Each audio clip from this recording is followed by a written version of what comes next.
Hello and welcome everyone. Thank you very much for tuning in. This is a screencast-o-matic presentation and recording for the part of the lesson that has us looking at the best and worst vice presidential picks of all time in American history. Before we get started, please let me encourage you to open up to today's lesson and to scroll down the correct section and get ready to fill in the blanks for the content that coincides with the notes presentation. Please also remember to answer the extended response at the very end of our notes segment. And please also remember that you can play any part of this presentation for detail, clarity, or repetition later on. Let's go ahead and get started. Consider this key question: what makes a great vice president? When we look at history, we can come across many great and also not so great vice presidents. Let's take a quick look at some of the best and possibly some of the worst in that role. Number 1. Lyndon B Johnson. Serving as vice president for President John F. Kennedy, Johnson brought many unique traits to the table. Johnson was a gregarious Texan and of course the leader of the Senate Democrats for many years, and he had a reputation in Washington, D.C. and also back home in Texas. He helped the young Kennedy win the South pretty handily because other southern states were very much so impressed with Johnson's legislative record. He also fought to overcome suspicions of other people and that he wanted to overshadow the president, and he was happy to take a second back seat in the most productive way possible for the country. Johnson was also a forceful advocate for civil rights in the nation for the time, and also science research too, as his Great Society programs would later take fruition from some of these initiatives. The one major flaw of Lyndon B. Johnson is that some people would call him a war hawk, as he did in fact encourage Kennedy to increase the number of U.S. troops and funding in Vietnam from 16,000 to 550,000. Of course, Vietnam would get only worse when Johnson would take the reins after Kennedy's assassination. Number 2 is Walter Mondale. Serving as the vice president for then-President Jimmy Carter, Walter Mondale also brought several positive attributes to the vice presidency too.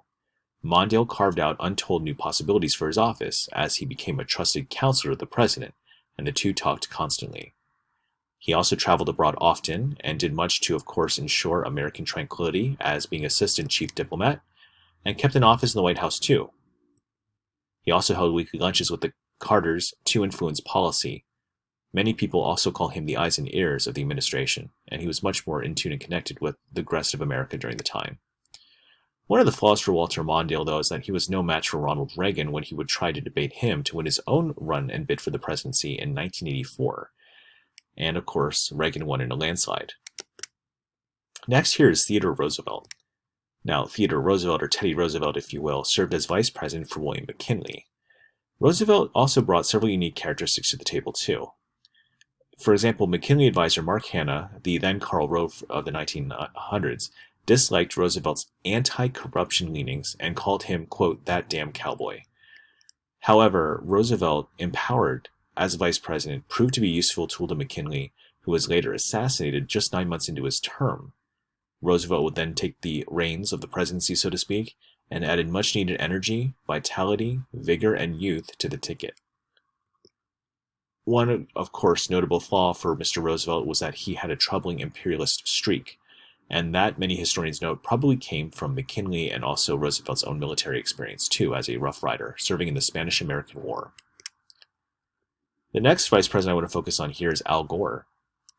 Al Gore served for then-President Bill Clinton. Gore had several positive attributes, too. Gore broke the running mate mold by mirroring Clinton rather than bouncing him, and the two were actually more the same in many ways. Their chemistry, at least early on, was youthful and vigorous and really looked good to the country and energized the country at large too. Gore also used the vice president to promote innovative environmental and technology policies. Some would credit the dot-com boom to Al Gore as well. Some flaws here is that when Gore ran by himself in 2000 after Clinton's administration was over, which was mired in scandal, many historians note that he was quick to run away from the Clinton years and Clinton himself to assume the presidency. Number 5 here is Richard Cheney, or Dick Cheney. He served as vice president for George W. Bush. What makes him notable is that he brought several unique characteristics to the presidency. Cheney was a model enforcer. He kept the neoconservative troops in line in his party, both in the House and the Senate, to pass legislative agenda after legislative agenda. He also helped attack the White House's political enemies with much gusto and effectiveness. And his downright scary demeanor also humanizes Bush at the same time, who of course jokingly liked to call Cheney Darth Vader. A flaw though here for Dick Cheney is that he's pretty much universally despised by liberals and Democrats. And there's a notable case where he accidentally shot a friend in the face during a hunting trip with his gun. But what about the worst? Here are some of the worst vice presidents the country has witnessed. The reasons here do differ and vary. Number 1, Aaron Burr. He served as vice president for Thomas Jefferson. Some of the things that, of course, brought fatal problems to him in the administration was that Burr was so angry with Hamilton for orchestrating Jefferson's narrow victory, thus dooming him to the vice presidency. This was a time, if you can remember, where the president and vice president was most popular votes gets number 1 spot, second gets number 2. Then, of course, he was dropped from the ticket in 1804, adding further animosity. Burr promptly challenged Hamilton to a duel and actually killed him, thus causing, of course, a dark mark on history. If there's a redeeming quality of Aaron Burr, is that he had his finger on the pulse of the political winds for the time. As political parties were new for the time and era, Burr seemed to define much of where his party was going in the future. Number 2 is Spiro Agnew. Serving as vice president for then-President Richard Nixon, Agnew had a few problems as well that he brought to the administration and to the ticket. Agnew was hailed as a regional bouncer, giving Nixon an advantage in the South, which at the time, the party tried to use the Southern strategy to appeal to people down there in this type of demographic. The relationship, however, turned quite sour when the president all but abandoned Agnew and helped him force him from office after he was charged with tax evasion and money laundering. Certainly not a good look for the administration. If there is a redeeming quality to Agnew, I guess it might be the fact that he's made history in a different way, being the first U.S. vice president to resign, however resigning in disgrace. Some people say that resignation can be a powerful tool, as you can essentially leave an office and allow other people to come in. Many people might be quick to note that Gerald Ford was a better choice than Agnew. Number 3 is Dan Quayle. Serving as vice president for then-President George H.W. Bush, Dan Quayle had a few problems too on his rise to the vice presidency.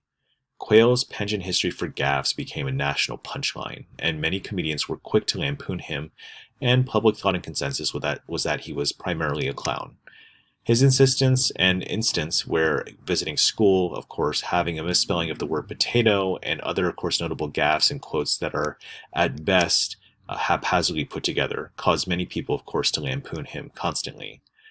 Also, a decision to blame rising urban violence in the country during the early 1990s on popular TV character Murphy Brown, a single mother, essentially showed his disconnect with reality for what the country was going through.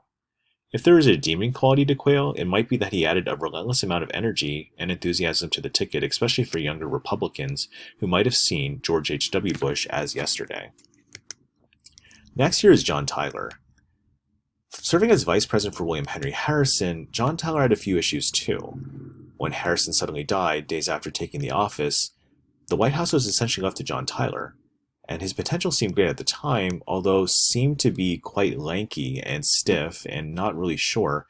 He proved to be a very poor diplomat abroad with handling other countries, and also he did earn the nickname by his naysayers as his accidency. He was later expelled from his own party when he was trying to assume their nomination for re-election.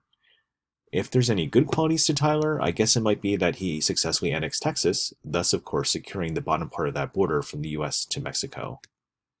And number 5 is a name that you probably haven't heard before, but Hannibal Hamlin was the vice president for then-President Abraham Lincoln. To bring you back in time here, he had a few issues, mostly because his choice to lead the Union Army during the Civil War ended up losing badly in many key battles, and he was perennially eclipsed by the iconic President too. You can't upstage or match Abraham Lincoln.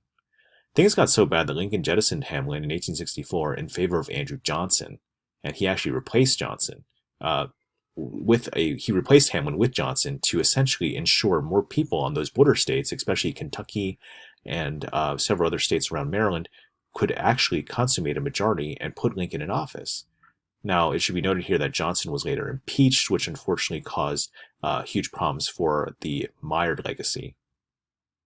Redeeming quality here for Hamlin would that he, in fact, bounced the ticket for the time, and he was extremely agreeable to Lincoln, which I suppose is a key characteristic that most presidents or nominees for the office do look for.